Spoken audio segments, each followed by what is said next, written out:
Hola oyentes de Radio Sefarad y bienvenidos a este Fuera de Foco en el que saludamos a Brian Acuña. Hola Brian. Hola amigos de Radio Sefarad, como siempre un gusto poder compartir con ustedes.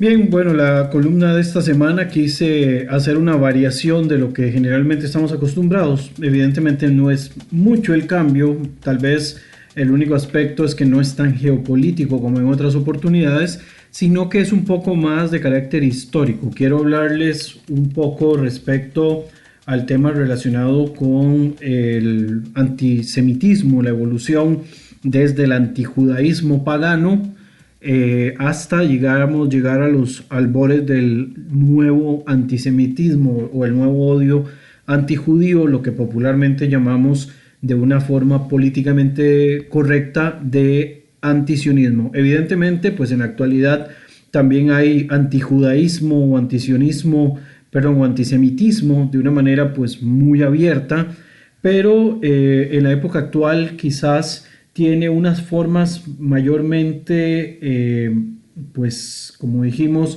políticamente correctas, o unas formas mayormente aceptadas, que son los modos en los cuales se comporta los movimientos en la actualidad. Evidentemente también existe del clásico, ¿verdad? Gente que odia de una manera irracional a los judíos del mundo por las mismas cosas que se les odiaban en los siglos anteriores, pero definitivamente hay una peligrosa tendencia que afecta a países tanto dentro del Medio Oriente como en algunas regiones de Europa y por supuesto en los Estados Unidos y Latinoamérica, donde hemos visto un creciente odio, una creciente ola de odio antijudío, lo cual no es una novedad. Lo he mencionado en otras oportunidades acá en la radio, donde esto no es en sí una novedad, sino que estamos hablando de un ciclo, ¿verdad?, que se va repitiendo constantemente dependiendo de las circunstancias en las cuales nos desarrollamos en el momento. Recordemos de que de alguna forma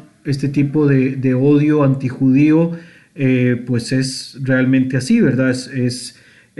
Pues por temporadas, ¿verdad? Se va buscando chivos expiatorios o se busca fortalecer algunas teorías conspirativas y los judíos se han convertido en esa pues herramienta que utilizan los grupos de odio para seguir extendiendo sus teorías extrañas y fortaleciendo, digamos, esos discursos discriminatorios contra otras minorías, ¿verdad? Aquí siempre señalamos aquella famosa frase de que la violencia que comienza con los judíos no termina con los judíos, frase atribuida al Lord Rabbi Jonathan Sacks, Zichrono Libraja, ¿verdad? Que hacía este tipo de opinión. Pero volviendo a la esencia o a los inicios de esta columna relacionada con el antijudaísmo y su evolución histórica desde la época pagana hasta la época moderna y lo políticamente correcto, podemos comenzar mencionando de que el odio contra los judíos en la época antigua, y esto principalmente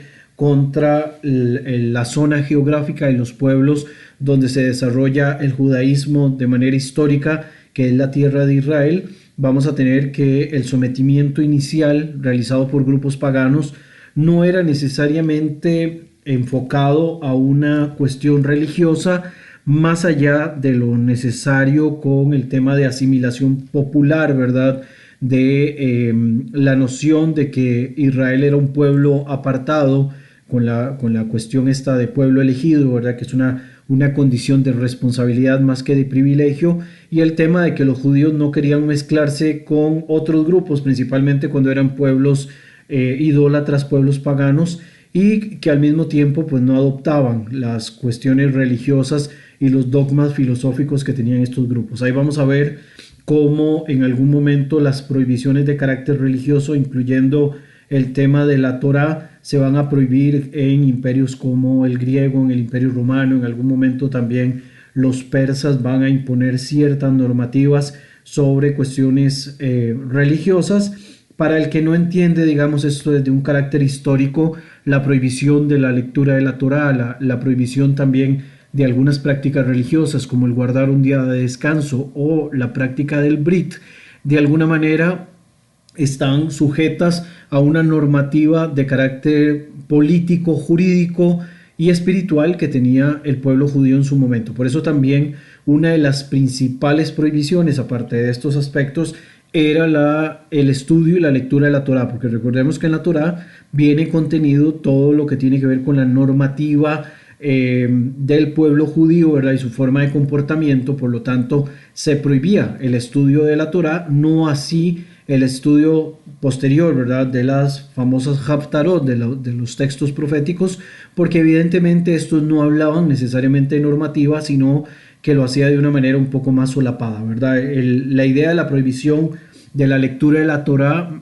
más que ser una cuestión de carácter espiritual, lo hacían desde una perspectiva de carácter político, porque era que los judíos estudiaran cuáles eran sus propias leyes, ¿verdad? Las leyes de comportamiento del pueblo, y estando sometidos por otro, ¿verdad? Se les señalaba de algún tipo de doble lealtad, y esto quizás era lo que buscaban combatir los pueblos paganos. De alguna forma también, mientras existiera algún nivel de asimilación o de aceptación a las condiciones del entorno, como ocurre en algún momento con los griegos o con los propios romanos, ¿verdad? Donde hay una parte del pueblo que se asimila y adopta principios filosóficos. Recordemos que históricamente, cuando se habla de los helenos en la condición antigua respecto a los judíos, cuando lo hemos mencionado principalmente en los textos neotestamentarios tempranos, ¿verdad? Lo que hablaríamos directamente de los más cercanos a la época histórica de Jesús.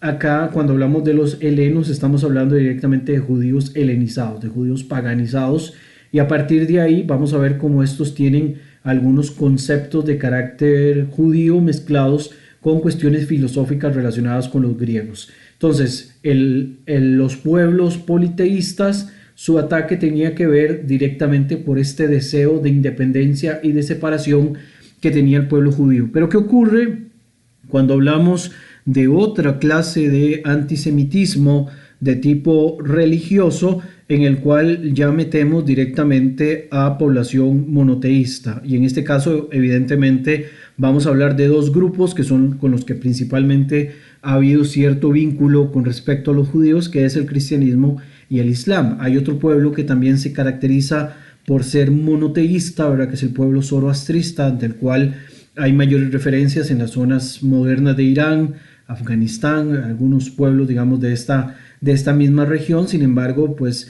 los zoroastristas, a diferencia del judaísmo, cristianismo e islam, son panteístas, ¿verdad? Esto quiere decir que ellos creen, ¿verdad?, que Dios está contenido en muchas partes y por lo tanto casi todo tiene una esencia divina. Esto, digamos, es un poco pues contrario a los principios del judaísmo, donde Dios es invisible y está en todas partes sin que nada pueda contener a Dios. Digamos, Dios sobrepasa cualquier principio de esta cualidad.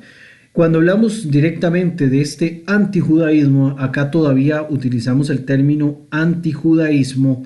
Acá en el antijudaísmo monoteísta, cuando partimos de los principios cristianos, acordémonos que los primeros seguidores de Jesús eran judíos. Por lo tanto, cuando hablamos directamente del antijudaísmo cristiano, acá partimos, digamos, de esa esencia de que inicialmente comenzaron guardando Shabbat, que leían la Torah en la sinagoga, que se mezclaban con otros judíos dentro de la zona, y es a partir de la llegada de Pablo de Tarso, conocido, digamos, como San Pablo, ¿verdad? O Saúl de Tarso, quien al final de cuentas termina haciendo un tipo de sincretismo y mezclándolo con población no judía, ¿verdad?, a la cual no se le obliga a convertirse o no se le pide que se convierta para poder ser del clan, digamos, de este grupo de seguidores de Jesús, sino que el proyecto se universaliza y se crea, por decirlo así,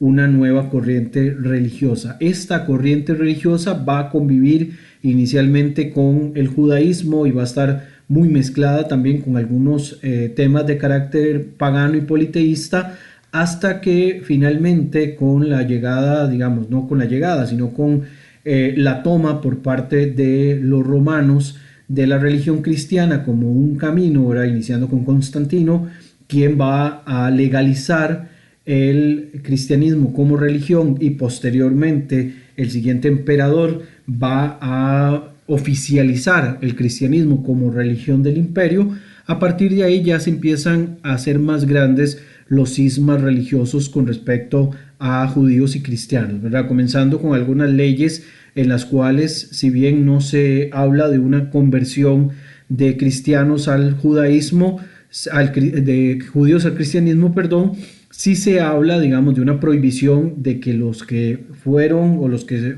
fueron judíos que se convirtieron al cristianismo tienen una prohibición directa de convertirse al revés, ¿verdad? De regresar al judaísmo. Y ante esto existió, digamos, toda una legislación donde se le vetaba a los rabinos o a religiosos judíos de que aceptaran gente que se quisiera convertir, ¿verdad? Ya a partir de ahí se empieza a crear algún tipo de cisma y de separación entre cristianos y judíos, pero hay una cuestión todavía mucho más profunda que tiene que ver con las situaciones de carácter filosófico y también de carácter político, comenzando con la noción de pueblo elegido, que inicialmente nace como un concepto únicamente de responsabilidad dentro del pueblo judío, ¿verdad? Donde se habla de que Dios elige a Israel como pueblo y a partir de ahí, ¿verdad? Le da una serie de responsabilidades trazadas a lo largo de toda la Torá y complementada con los textos proféticos. En el caso del cristianismo se habla de que todos aquellos que eligen a Jesús como su Salvador, universalizando, digamos, este concepto, terminan pues transformándose en pueblo elegido, en pueblo de Dios, ¿verdad? Se habla de el nuevo Israel. A partir de acá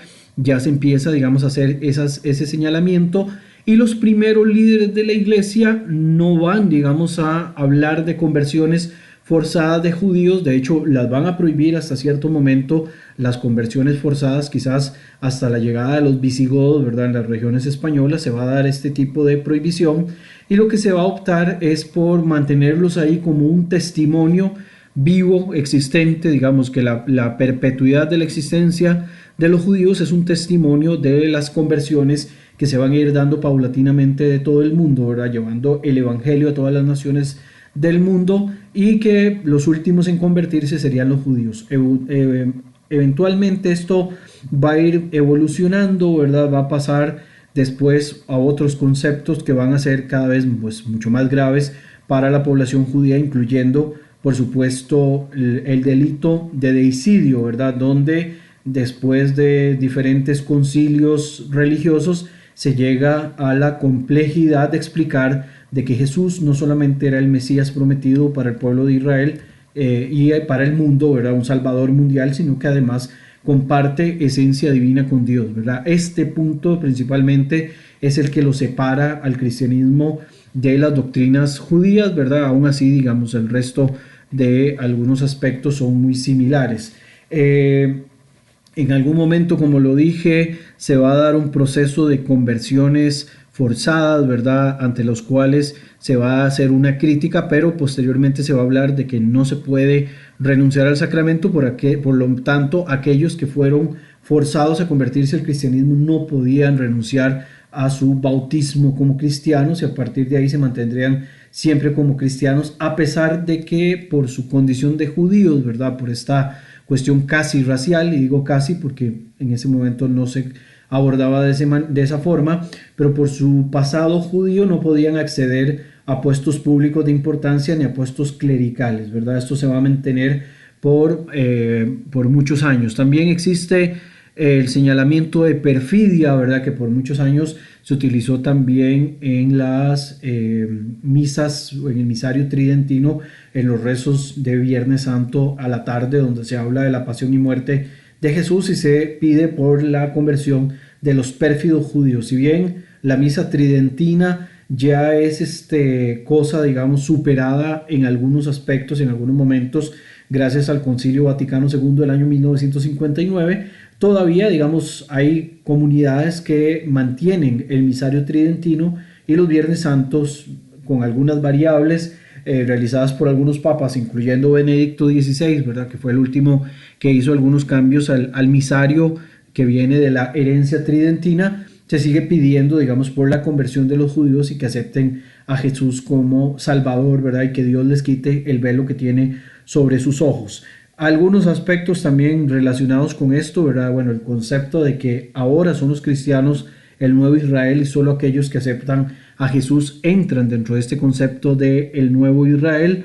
Y además, así como los judíos tuvieron la Torá, que les fue entregados en Pentecostés, ¿verdad? En Shavuot, para poder guiarse por la vida, los cristianos para una festividad de Pentecostés reciben lo que los cristianos denominan el Espíritu Santo, que les da discernimiento y que los lleva, digamos, a controlar sus vidas más allá de una norma religiosa establecida en escrito, ¿verdad? Que es mucho de lo que se argumenta en la actualidad, ¿verdad? De que ya no es toda la ley de Moisés la que se cumple, sino simplemente los dos, ¿verdad? Preceptos que Jesús marca, que en realidad es un resumen de los demás, que es donde se habla de amor a Dios y amor al prójimo, ¿verdad? Que son los dos grandes preceptos que señala, por lo menos que señalan los evangelios, que Jesús se refirió en aquel momento histórico. También con las reformas protestantes se mantuvo una parte del odio antijudío, ¿verdad? Y quizás con algunos cambios pues circunstanciales de algunas teologías, incluyendo las dispensaciones, ¿verdad? Que son teologías relacionadas con los evangélicos. Se ha superado un poco el odio antijudío y más bien hay algún tipo de apoyo, ¿verdad? Y de respaldo a los judíos, llamándoles incluso, en el caso del catolicismo, nuestros hermanos mayores, ¿verdad? Y por el otro lado, en el caso de los protestantes de corte dispensacionalista, o como ocurre en las épocas actuales, que apoyan de manera pues religiosa al Estado moderno de Israel por una cuestión de últimos tiempos, ¿verdad? De redención, una cuestión muy escatológica.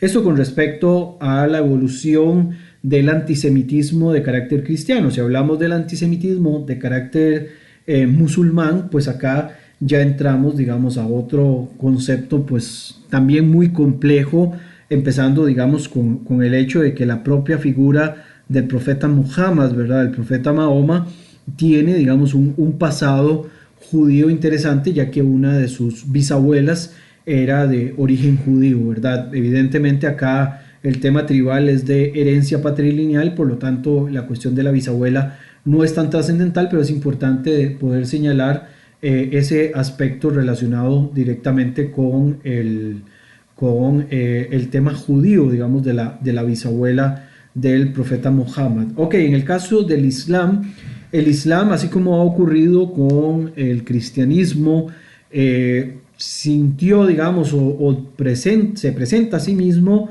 como una evolución a los conceptos religiosos judaicos y de alguna manera, pues de alguna manera también una evolución a los procesos religiosos cristianos. De ahí que empezamos a ver algunos cambios, digamos, importantes con respecto a el Islam, ¿verdad? En primer lugar, el Islam se considera así la última revelación. Además, a diferencia, por ejemplo, del judaísmo, donde se habla de que la Torá fue entregada a Moisés, pero por la boca de Dios y escrita por la mano de Moisés, y que en el caso del cristianismo existió, digamos, una revelación por medio del Espíritu Santo, y a través de eso se empiezan a escribir los evangelios. Vamos a tener que en el caso del Corán, ¿verdad? Es revelado directamente por el arcángel Gabriel al profeta Muhammad, al profeta Mahoma, y él lo va a transmitir de manera oral, aunque él lo leyó, ¿verdad? O sea que ya fue algo que en el imaginario religioso ya Muhammad lo había leído directamente escrito por la mano de Dios, aunque esto por supuesto se empieza a dejar ya por escrito hasta la llegada del califa Uthman, pero desde un punto de vista del ideario religioso se plantea así, por eso se cree de que tiene un nivel superior, ya que los pueblos del libro, ¿verdad? Los cristianos y los judíos habían mal interpretado los textos y los habían hecho manipulados. También el hecho, digamos, de que Mahoma sea el último de los profetas, esto también, digamos, cierra cualquier tipo de interpretación y le da, digamos, una superioridad en cuanto a las interpretaciones porque es evolutivo. Entonces, lo que el profeta Mahoma dice es innovador, es la verdadera interpretación de lo que Dios quiere de cada uno de sus siervos, ¿verdad? Que es como ve el Islam a las poblaciones.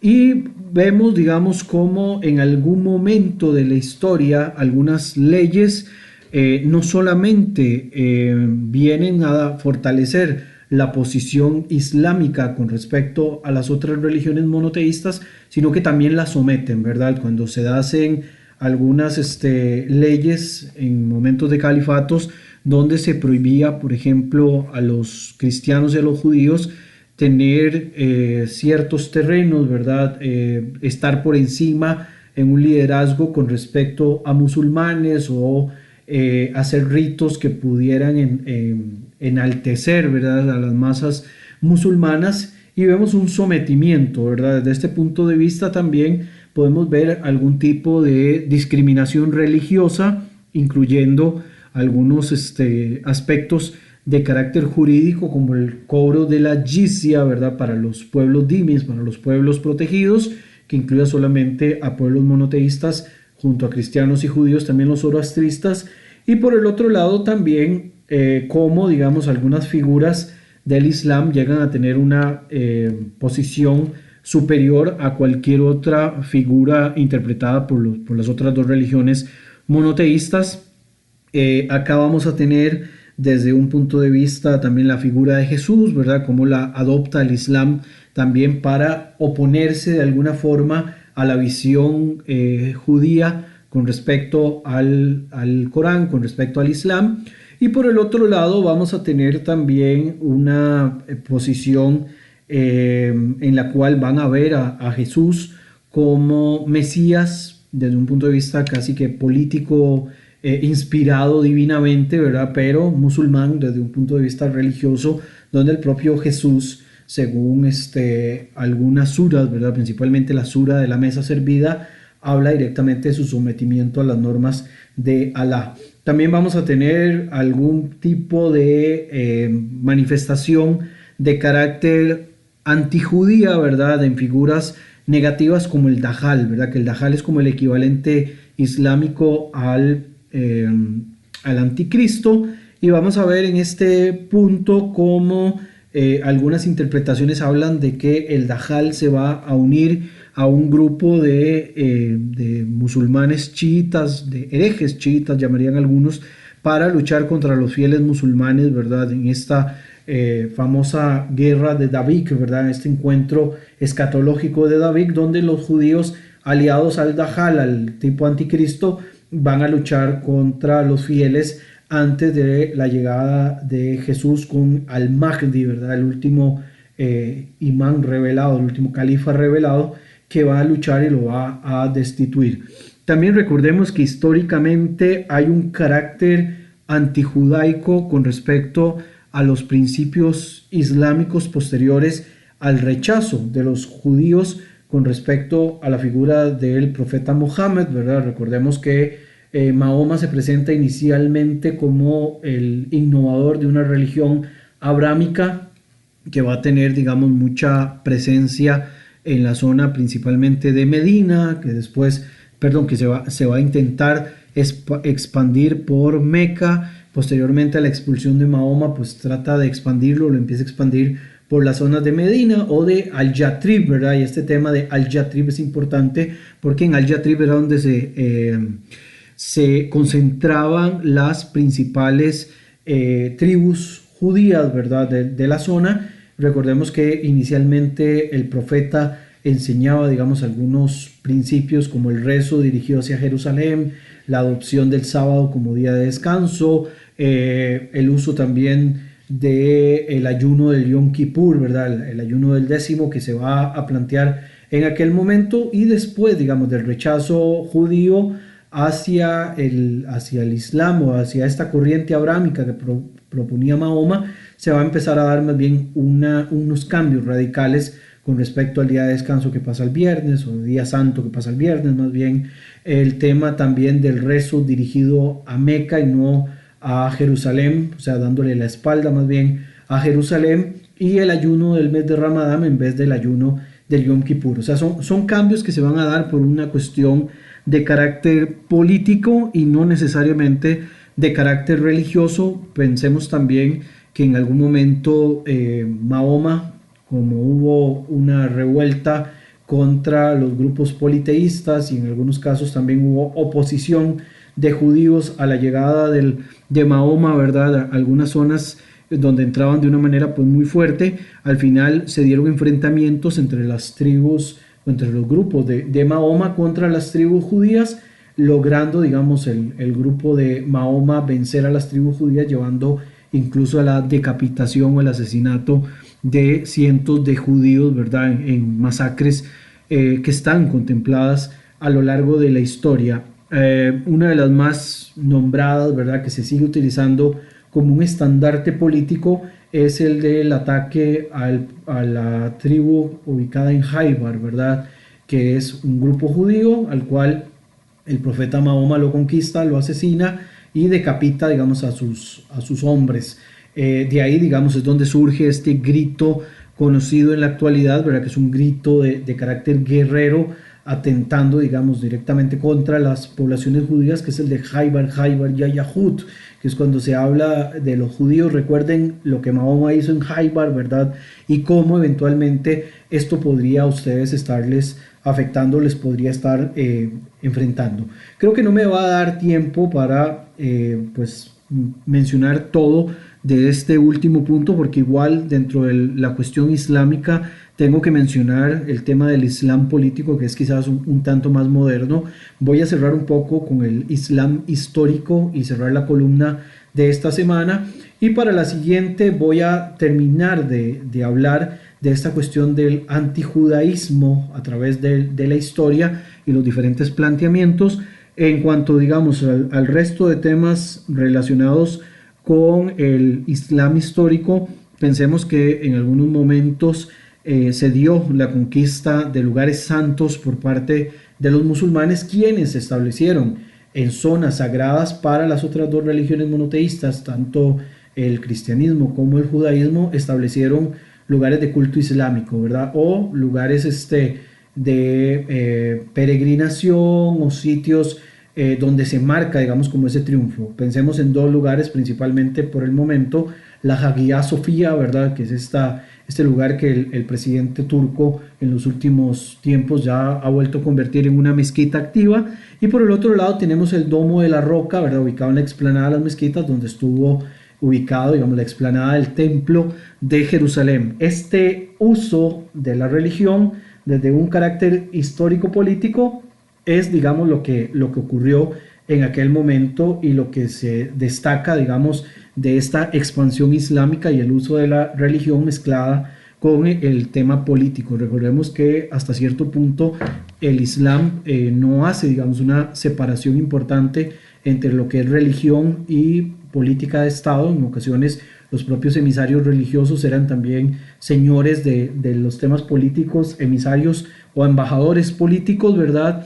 Y esto, digamos, se mantiene muy mezclado hasta la época actual. Creo que para la próxima voy a mencionar, digamos, lo que hace falta con respecto al islam político y su evolución, y posteriormente pues ya también mencionar un poco de la época actual con el antijudaísmo de carácter etnolingüístico, el antisemitismo ya como tal, así como el denominado antisemitismo eugenésico y el antisemitismo político, para finalmente llegar al antisemitismo moderno, o lo que podríamos llamar de antisemitismo políticamente correcto relacionado con antisionismo. Pero por esta semana voy a dejar la columna hasta acá, mandándoles como siempre un fuerte saludo a todos los amigos de Radio Sefarat en esta columna Fuera de Foco desde San José, Costa Rica. Un fuerte abrazo, que estén muy bien. Así terminamos este Fuera de Foco. Gracias, Brian. Continuaremos con la segunda parte de este asunto en el próximo programa aquí en Radio Sefarat.